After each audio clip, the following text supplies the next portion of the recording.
Hello, hello, and welcome back to Kim Talks. I'm Kim Hayden, your host. And you know what? I'm super excited that you're taking time to share just your energy and coming to the table and listening to the stories of these amazing women. So here at Kim Talks Resilience, we share stories of insight and inspiration in life, love, and business with resilient women from around the world. But first, before we dive into today's conversation, I do want you to take a moment and do check out our new store, www.queenofresilience.shop.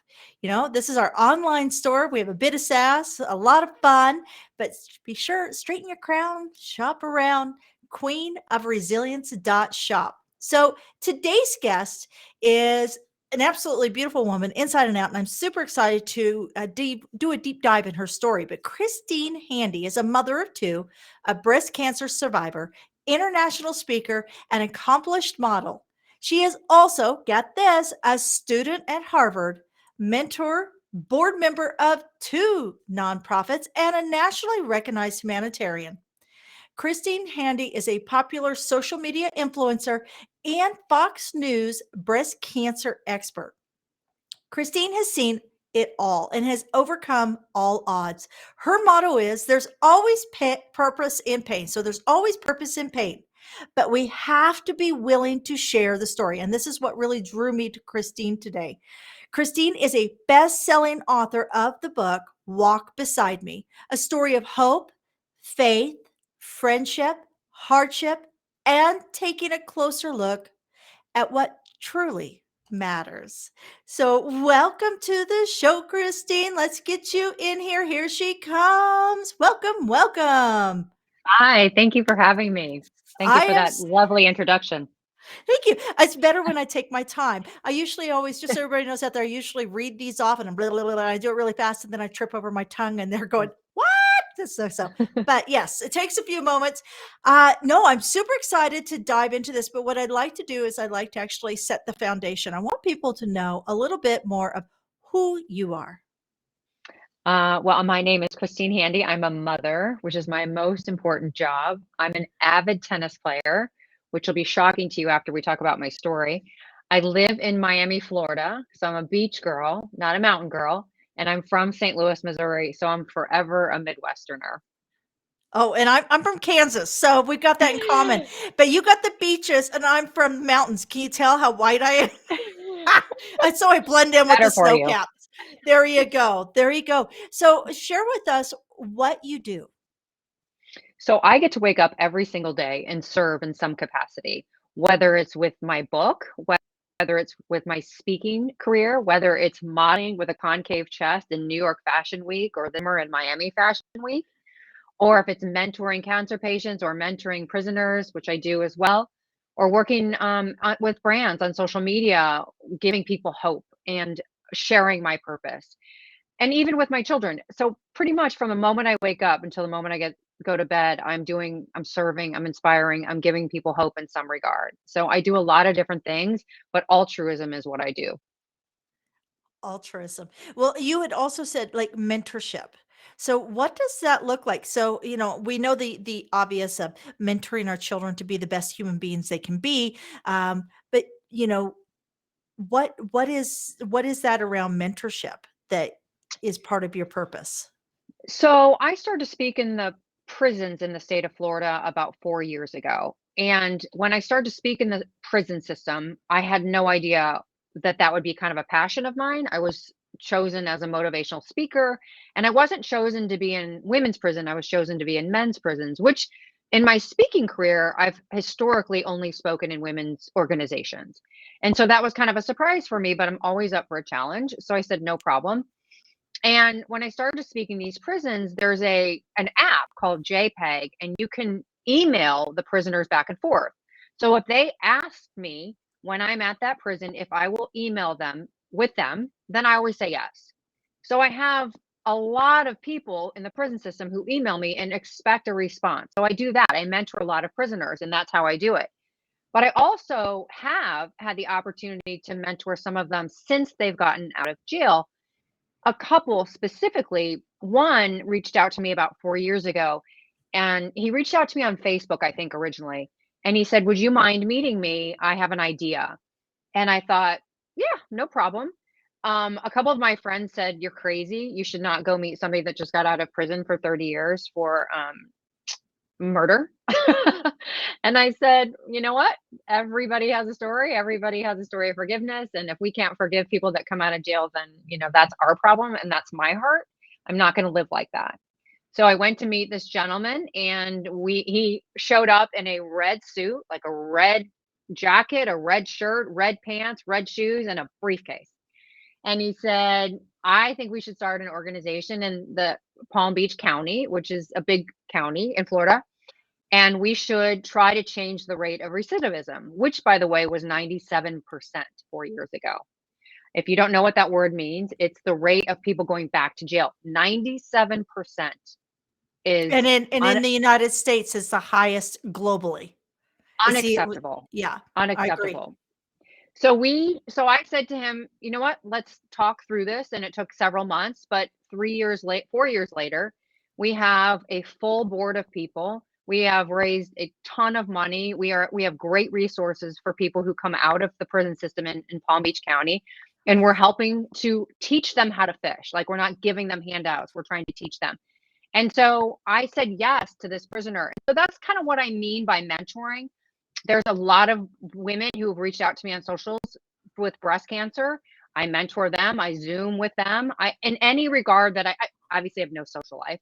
So in any regard that I can, I'm helping other people, giving them hope, because I know how much despair costs you. I know what feeling like paralysis emotionally feels like. I've been in that Yeah, position. I don't want people to be in that position. I want somebody like if it has to be me, it'll be me. I want somebody to give somebody hope.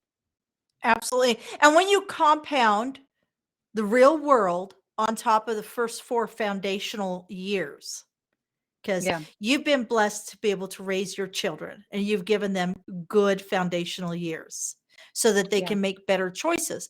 There's a lot of people that don't have the security of those first 4 years, and you probably have seen some of these studies in working within the prisons and such. But Yeah. even when we talk about coming through the mental well-being of somebody who is going through, I'm not saying having a good attitude will cure cancer.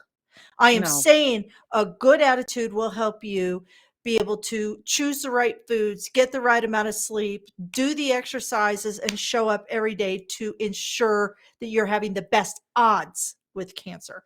But if you don't have those foundational years, then mentorship is almost beyond the critical stage. It's Yeah. so essential Yeah. because you have to have that exoskeleton of support. Does that does Yeah, that no, sound that's a right? beautiful way to say it. Yeah. That's so true. So in your studies on I am curious, and we're going to keep moving into everything else you're doing, but I just want to look into this a little bit further. So in creating this nonprofit to work Yes. with people coming out of the prison system in the United States, Yeah. have you looked at other countries and seen what they're doing to help their incarceration rate to decline?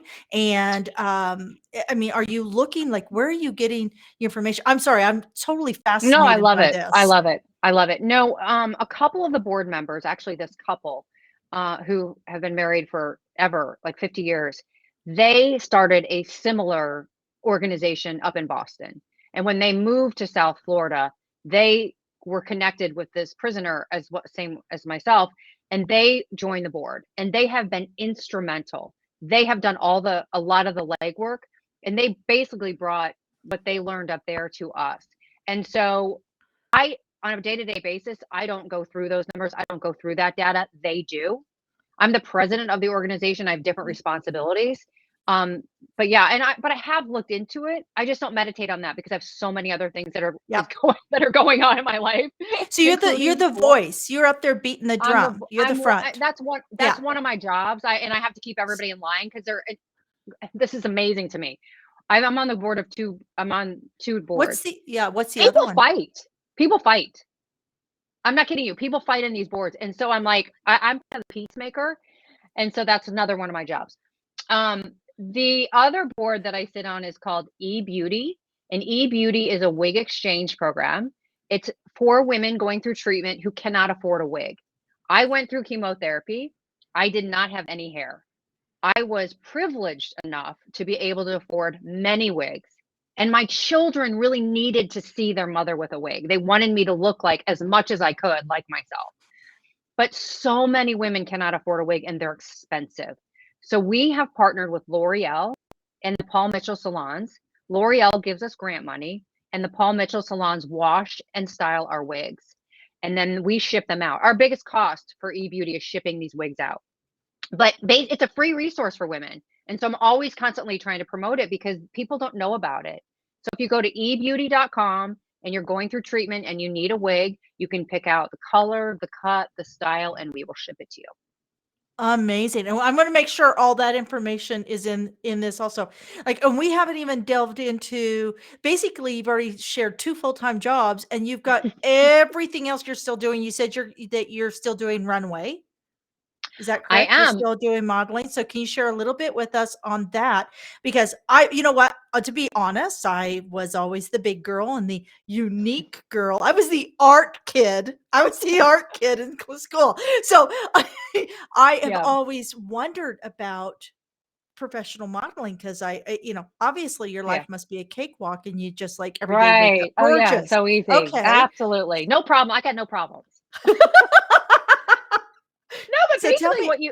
basically what you just said is so true, right? Like people labeled you and put you in a box, right? And you Yeah. fit that box. Like that's how we define ourselves. For me, I defined myself very young as a model. And so I adhere to society's value of me, which was my external value was my only worth. And so I hammered it into my self-esteem though. If I didn't have these great modeling jobs, then I was not worth anything. And so I picked relationships based on that. I made decisions based on that low self esteem. And the ironic thing about it is, most people that look at successful models think their self esteem is stellar. It's absolutely not true. Most of the models that I worked with had very little self esteem. So it's been my job, my mission in life to work on my self esteem ever since chemotherapy when I thought I had no value in this world.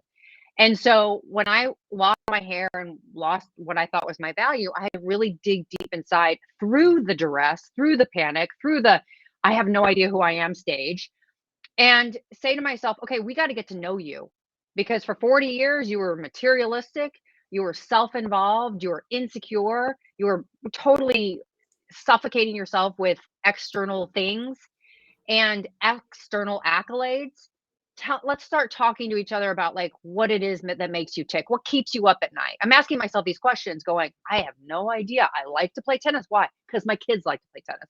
I like to do this because my husband likes to do this. I like to do this because my friends like to do this. What did I like to do? I had no idea. So going back to the modeling, after I was finished with chemotherapy, I didn't right away call my modeling agency. But a couple years later, I had a MRSA infection in my chest and my implants had to be extracted. And so I became all of a sudden concave, even though I'd already had my breasts removed and they were reconstructed with these beautiful implants, which by the way, I loved. And so all of a sudden I get this MRSA infection and this breast implant illness, and they have to be excavated. So now I'm faced with a concave chest, which I never had to face going through breast cancer. And I called my modeling agency and I said, I think I need to come back to work. And at that time I was 49 years old, 50. And my modeling agency said, like, what do you mean? And I said, I know how bad this feels to have a concave chest in a society that defines beauty as our self value. I know how bad I felt when my chest was excavated twice. Now I have to help women so they don't feel as bad as I do. So I'm going to, although I was never a runway model, I was a print model. I said, I would like to walk in New York Fashion Week. And she said, no, not a chance. You're not a runway model. You have never been a runway model. And I said, okay, well, I'm going to fly up to New York and I'm going to, kind of barge my way into New York Fashion Week. So I did that last September. And I literally was not invited to any shows, but I found my way in shows. I went to the designers. I said to the designers, I've been a model for 40 years. I have a concave chest. Women are suffering. Women who have to face this or have this as a reality feel shame. They feel alone in this. I want to get on the runway and walk and show them that this is just as beautiful. And so I got 4 brands to hire me, and I walked in New York Fashion Week in February, and now I've been hired to do Miami Swim Week. So I'm trying to get in shape for that. So, you know what? Here's the thing. We can have all these doors closed, right? And that's life. But if we don't meditate on the outcome and say, okay, wait, you know what? They said no, I'm going to keep going. You never know what you can accomplish. And I can tell you, I have changed lives by walking in New York Fashion Week. Amazing. Well, you're walking out there and you're putting it all out there. I want to circle back around to speaking in the prisons and speaking in general. So Yeah. one of the things that so as I go on the road, I meet a lot of women. I interviewed 30 female entrepreneurs in Atlanta in 8 hours Wow. when I was down there. So my goal is to find out how to get these voices out there, right? Yeah. So I'm always asking women who have been able to uh, not only want to become a speaker, but get to become a speaker because it is a Yeah. privilege to be able to Sure. push through and get those opportunities. No matter how you work, how hard you work, there's a lot of people who work hard and they never seem to click. What were Sure. some of the things that you put in place that enabled you to plant that flag as a professional speaker? So it's really hard to get hired by speaking agencies. That I will just put out there. When I finally was hired by All American Speakers, which was a couple years into my speaking career, that I thought I'd won the lottery. But the speakers bureaus, they don't promote you. I mean, maybe they do with like the speakers that are making $1 million a speech. Sure. Maybe they do. But yeah, they're not promoting me. So I had to promote myself. And after I was promoting myself on socials and YouTube and all these platforms that we try to promote, not self-serving, right? And I think people see that about me. And so when I was sharing my story, one of the reasons why I think it became popular was because of the vulnerability. I would talk about the really dark moments and talk about like how did I get up from those dark moments. And I think people need to hear that because then they don't feel so alone in their life and in their stories. Because, like you said, going back to the modeling, people's perception of they look at a glimpse of what we're doing and they're like, oh, she's successful. Oh, she's had a leg up. Oh, she's that's a bunch of bullshit. That's not true at all. I I mean, I'm handicapped. I I can't even tell you how many things are not going right in my life. But we show up every day and we try to help other people. And I think that shines through. And so if I have the privilege of getting on any platform, whether it's brands and social media or whether it's on a stage with by myself or other people, it is a privilege. I take it as a privilege and I keep promoting it. I put it on my socials and say, this is who I am. This is what I'm trying to do. And again, if it's not self serving, I think people see that. Yeah, absolutely. Um, the content will sell a service if the content is authentic, right? Right. People see that, right? And vulnerable Uh, and vulnerable. absolutely. So, okay, so we've covered off the speaking, we've covered off the modeling, we've covered off the nonprofit, we've talked about you have 2 children. How old are they now? I thought you were much younger than what you're telling me. You are so well preserved. This is Thank you. beautiful. This is Which awesome. is which is shocking because I had 28 rounds of chemo and I've had 23 non-elective surgeries. I've been cut up more times than anybody you know, I guarantee it. So you talk about disabled. Do you mind sharing with us what is the disability or Yeah. oh, So, yeah, no, I'd be happy to. So let's go back to the self-esteem that was non-existent prior to my cancer diagnosis. I had a torn ligament in my right wrist and I went to see 3 great doctors. I picked one of them, the Stanford grad, I picked the pedigree guy and he performed the surgery. And because my self-esteem was low, I'm not blaming this completely on myself, but he after the cast came off, I had all these other issues and he misdiagnosed what that was. He sent me to a physical therapist far away from his office. He bullied me emotionally and told me that all the pain and the swelling was in my head, and I believed him. And after 7 or 8 months of him bullying me and calling me a hysterical housewife, although I'd never shed a tear in his office, I finally got up enough courage because I didn't have a very good self-esteem and saw a second opinion. At that point, my arm I almost lost my right arm. All the cartilage in my right arm, right wrist was destroyed. There was not any left. My bones in my right wrist were totally all of them were broken. There was not one bone that was not broken. So I had to go into immediate surgery and they dug out as much infection as they could. And then they put a PICC line in my arm. Then I flew up to New York City to a hospital called HSS, which is a hospital for special surgery. And a very kind doctor took my case. Oftentimes, doctors won't take other doctors' botched cases. That's liability. Yep. And he took out my wrist and he fused it with cadaver bones, a cadaver Achilles tendon, and bone grafts, and stitched it up. And I came back 6 weeks later for my 6-week post arm fusion appointment. And I was in the shower trying to wash my body with a bar of soap, and I felt a lump in my breast.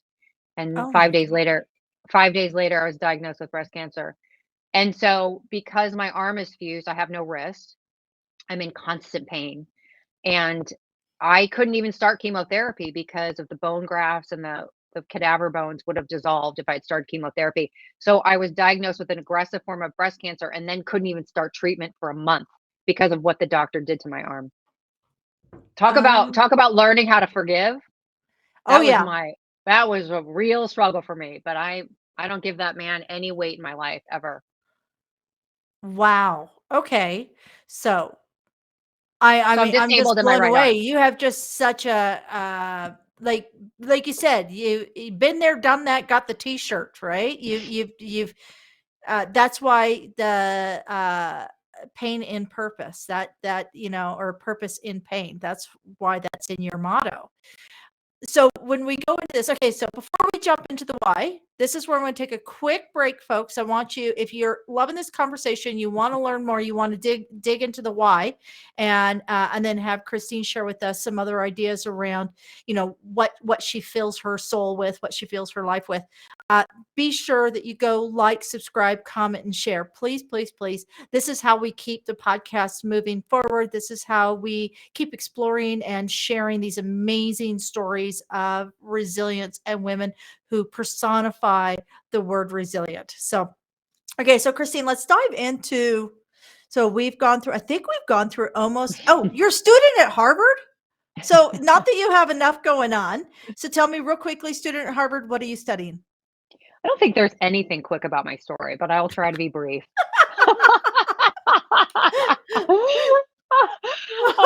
I okay, so after I completed chemotherapy, I had terrible chemo brain. Chemo brain exists. It's basically your brain is foggy, your short-term memory sucks, and your cognitive skills are impaired. So I would literally drive down the road, like to go pick up my children. And if there was not somebody driving, if I turned and there wasn't somebody on the road, I would forget which side to turn on. That's how much chemo brain had affected my life. And I knew at that point, I had rebuilt my self esteem. I knew at that point I could not depend on other people to fix my brain. I had to fix it. And so it was all that kind of empowerment. I can do this. And so I said to myself, because I was not meditating on the outcome anymore, I was meditating on the courage that I could show myself every day. And so I said to myself, you know what? You should apply to Harvard. You should go back to school. You should get your master's degree in writing and literature and try to fix your chemo brain. So I said to myself, okay. So I applied to Harvard, and I also said to myself, if they don't accept me, who cares? You can never win if you don't try. And Exactly. so, but that's like so much of my life. I was so insecure and my self-esteem was so low that I wouldn't even put myself out there. I wouldn't try. So at this stage of my life, I was like, okay, tomorrow is promised to no one. I'm just going to try everything I can to help people, to make my life, better, happier, and less pain, and better cognitive skills, to be a resource to more, right? I wasn't a resource with chemo brain. And so I applied to Harvard. They took me, and I've been in the master's program for 3 years. I have one more year, and my chemo brain is completely gone. Amazing. So you're using it.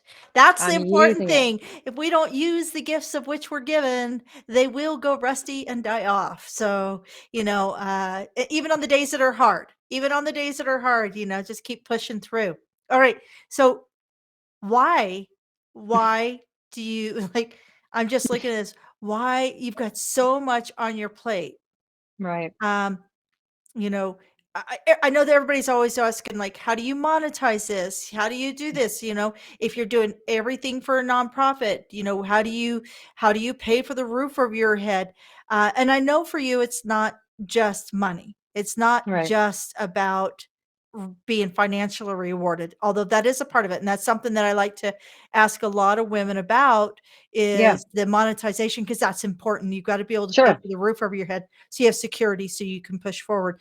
Can you share with us, or if you're open to it, share Yeah. with us a little bit on your financial model, because you are a success story. So can you share with us a little bit of, somebody who's coming up maybe 10 years behind you in their journey, but similar story, and they're wanting to follow your role, follow your hmm your modeling. What is your monetization model around your speaking and your coaching or anything along those lines?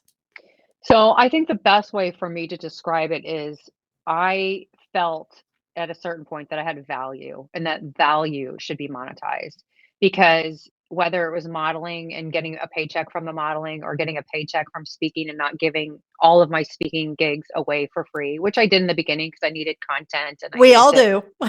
Right. I mean, you do, but You have to get, yeah. but I think it goes back to self-esteem. I'm worthy of making a paycheck. I'm worthy of being compensated for what I do. And so whether it's speaking or whether it's being on a nonprofit or whether it's modeling or my book becoming a film or whatever it is, I'm setting myself up for a success, financial success, most importantly for emotional success, right? That's number one. But that doesn't have to exclude financial success. In fact, it shouldn't. We should be compensated for our hard work. And that's a self-esteem issue, I think. Absolutely. And I think that's the biggest struggle women have is that imposter syndrome. I see that Yes. repeatedly, credibility, confidence, and relevancy. And that's what the biggest challenges they face is that. And it's really easy to get sidelined by those that you've grown up with or have been around in your life, and they still view you as the 9-year-old that threw up on your cousin's payday game. They don't view you as the 49-year-old who's totally crushing it, right? So come on. You've got one person in your life that goes, I remember One? when. More than one. Are you kidding me? I still have some that I'm trying to get rid of. I get it. I am so there with you. Okay, before we dive into books, because I want to go through that real quickly, I do want you to share with me. And I know it's going to be hard to pick because you've had so many times that you've had to pull within resiliency so deeply. But can you share with us a time in your life that without resiliency, you would not be sitting here having this conversation? So many things. I think the breast cancer diagnosis on top of my arm was my breaking point. I literally was almost buried in despair. I just didn't know how to move forward. I was a thriving mother, wife, model, self-proclaimed athlete who became a sickly woman needing constant care and attention, whose husband didn't want to change the model that they had made, right? She's this independent girl. She's this like really strong, tough girl. I was not the strong, tough girl when I was diagnosed with cancer. I was depleted after this whole arm situation. And after this man bullied me, I felt so low about myself. And the physical pain and the emotional pain was burying me. And I had a lot of friends show up for me. And I had a lot of people say to me, I will not forsake you. But man, without faith and without faith in God and without shifting my measure from society's accolades to saying to God, I'm just going to surrender and you're in charge, I would have never made it. And that was really the best shift in my life. Amazing. And just having that surrendering up what you can't control and I mean, I was controlling what you can. there was like there was so much despair and the suicide thoughts that engulfed me. And those are kind of normal thoughts when everything that you believed was your value is taken away. And I didn't know if I was gonna be a mother anymore. I didn't know if my kids were gonna be raised by somebody else. I didn't know if I was gonna make it through chemotherapy. I didn't know if I was gonna make decisions from a healthy self-esteem because I'd made disastrous decisions from a low self-esteem. I didn't know how I was gonna ask my friends and family to help me after they just helped me for a year with my arm. All my pride and my ego it was tattering my decision making, right? And I was afraid of asking for help. That's insecurity. And when I started to have more compassion for myself and I started to let go and surrender, then I was able to ask for help, the help that I really needed. But that's letting go of pride and ego. And I can say this with certainty. The 40 years that I lived before this trauma, I accomplished things. But from 40 till now, never in a million years would I have ever imagined that I could have accomplished anything in those beginning days. I have accomplished more in my life since my cancer diagnosis. Diagnoses do not have to paralyze you. They can be just step ladders to your ultimate success and your ultimate dreams coming true. And that has been apparent in my life, but it's hard work and it's grit, it's grace, and it's determination. And resiliency and courage, those things can wane in your life, but if you have people around you that are lifting you up and encouraging you, your resiliency will never stop. And I want everybody to take a moment and think about that because if you're sitting there today and you're going through real struggles and you are thinking suicidal thoughts, even the passing ones, what would happen if I just drove off the bridge? What would Mm, happen if I maybe just decided not to get out of bed today?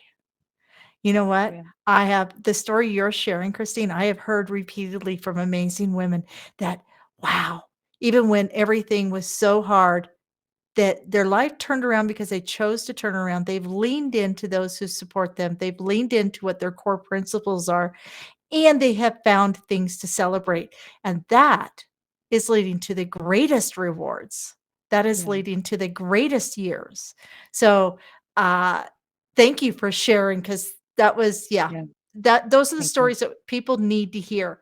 So, we're going to jump over here to books, and I'm going to bring your book up on screen so everybody knows what we've got here. So, Christine, walk me through. First of all, you're gonna give me your book. What's one book everybody should read? Walk Beside I Me. yeah, well, And what's the I'm other book yeah. everybody should read? Because I ask I I everybody.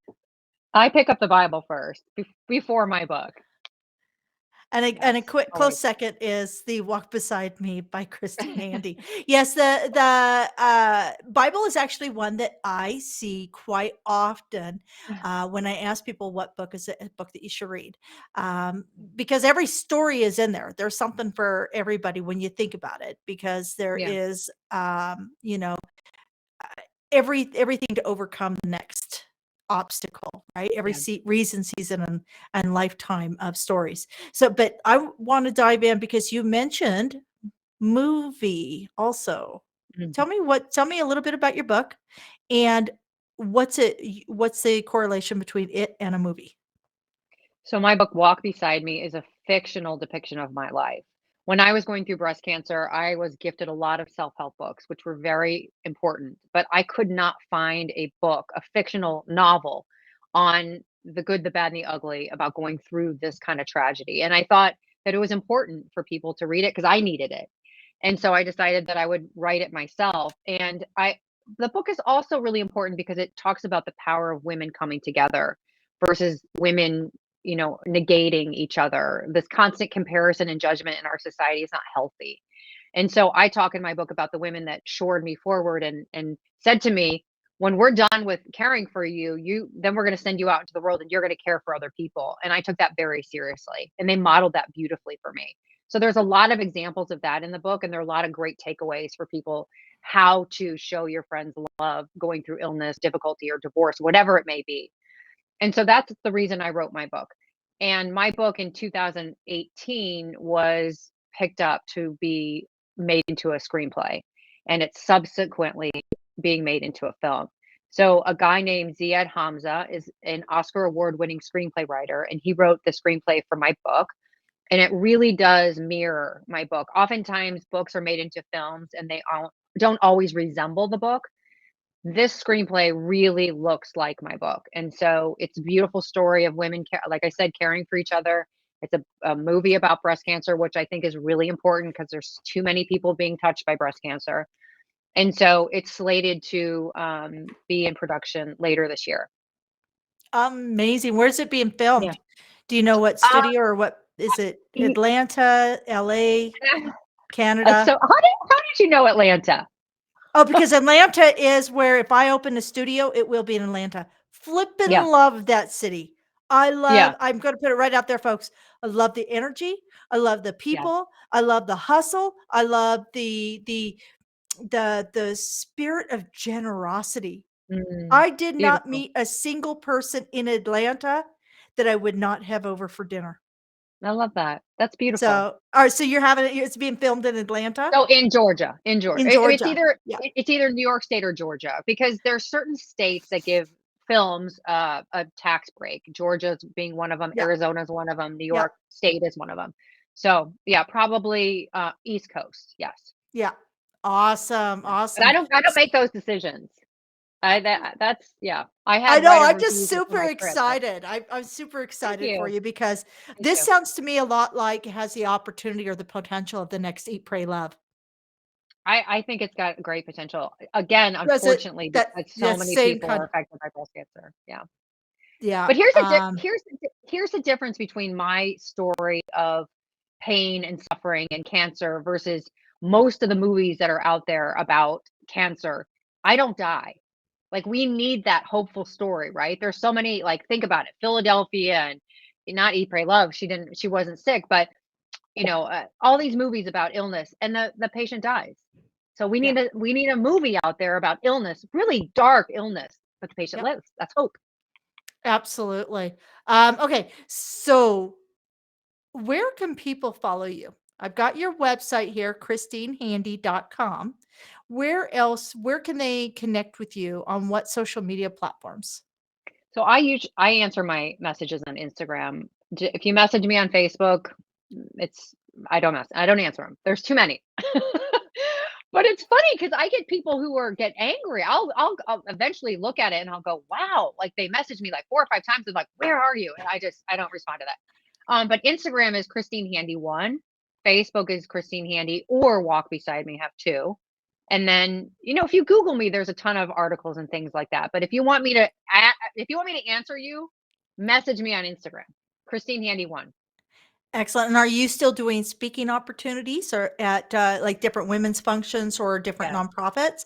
So, and yes, that all goes through, do you have an agency that represents you or I who do. could they I reach have out to? well, it's on my website, but it's All American Speakers is my main agent, and I also have a manager in New York, and all of that information is on my website. Awesome. Okay. So this is where I need you to leave us with a quote, an inspirational quote, something that on your dark days helped you. What would that Beauty, be? be- beauty begins the moment you decide to be yourself. Beauty begins the moment you decide to be yourself. That Yeah. is beautiful. Well, Christine, I am goosebumps, goosebumps. You can't see, folks, goosebumps. Again, I'm light enough. I blend into the snow caps, so only white sand beaches are where I'm allowed. It's because the towel on my head, I blend right into the sand. Okay, Mm. joke's over. Uh, Christine, thank you so much. I appreciate you sharing your time with us here at Kim Talks and with me and giving me things I can learn. Every time I just so you go, no, folks, every time I speak to one of these amazing women, I learn something and my life becomes better. So Lucky, I am lucky. truly blessed. This is what I love to Yeah, do. This is yeah. what I love to do. It's a And I privilege. am It's a privilege. Yeah. it is absolutely. All right. So, folks, we're going to wrap up now. And I just want to say thank you again. In the words of the amazing Brene Brown, I want to thank you for sharing your most valuable resource, your most valuable non renewable resource, which is your time. That means Mm. something to me, and I really do appreciate it.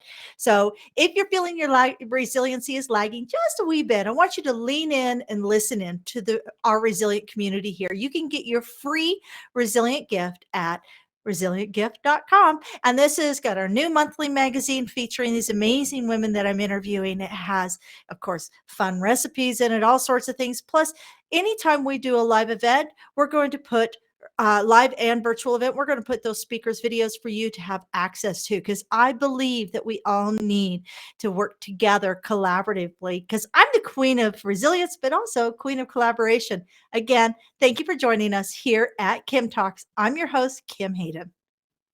Thank you. Thank you for joining us here today at Kim Talks Resilience. I'm your host, Kim Hayden, and I'd love to invite you to our resilient community at resilientgift.com. That's resilientgift.com, and we'll send you our magazine and tickets for upcoming events and all sorts of cool things we do here. So be sure to keep watching, and you know what? Don't forget to like, subscribe, comment, and share, because we all know that sharing is caring.